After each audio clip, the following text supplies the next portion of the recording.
Okay, so if you've ever thought about trying punch needle embroidery, the first thing you need to do is decide on a tool.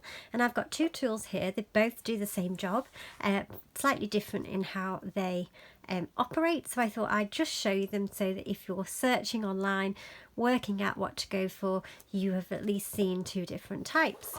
So this one here's got a fixed needle, so that means that you can't lengthen or shorten where this needle sits on the handle, and it's been made like that specifically by the manufacturers to be the appropriate length for the thickness of the yarn that you can put through it. And it does recommend a 3mm yarn to go through the centre of it, and so that you can just get started straight away. It's less complicated. You can just start, as soon as you know the technique, you can start your punch needle embroidery and keep going. The only downside is you can't change the size of the stitches that you're creating, and you can't change the thickness of the thread or the yarn that you're using.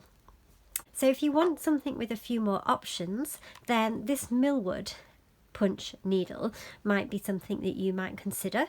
So I thought I'd just show you what you get in the box.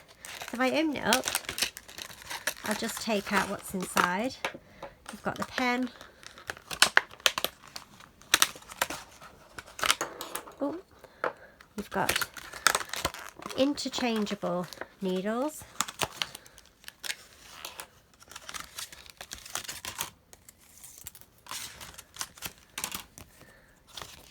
You've got some instructions as to how to use the pen.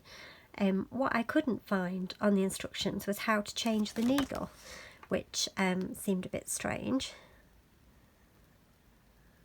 But even so, it's got some instructions with it, which the other one did have too.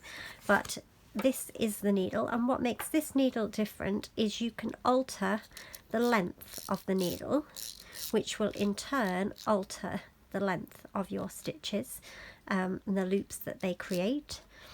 And you get 3 options of needles, so that you can see they vary in size, which means that you can use varying sizes of yarn. And it suggests that with the smallest needle you can use 1 ply, the second needle you can use 3 ply, and the third needle you can use double knit yarn. And you also get with it a needle threader. You also get one with this too, and that's how you get the yarn inside the needle ready to go. So just a quick show you how to change the needle on this. So you just unscrew the side, don't lose any of the bits, take the needle out of its casing. You'll see there's a little arrow here, so you just twist and remove, line it up and twist to pop the next one in, slide it back inside, watch your fingers because they are sharp, pop that back on and pop that back over.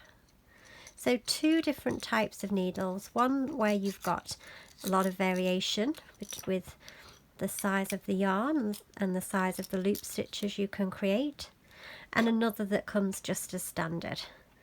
Both do the job equally well. It depends what you're after and what your end result is. I like to have both so that I can interchange with the way that I'm working, but I think if I was starting out, I would just invest in something that does everything for you. You haven't got to worry about changing sizes of needles and sizes of yarn.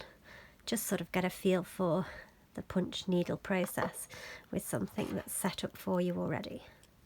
Okay, so that was the Milward punch needle and a standard punch needle, and I'll come back to you with another video on how to thread them up.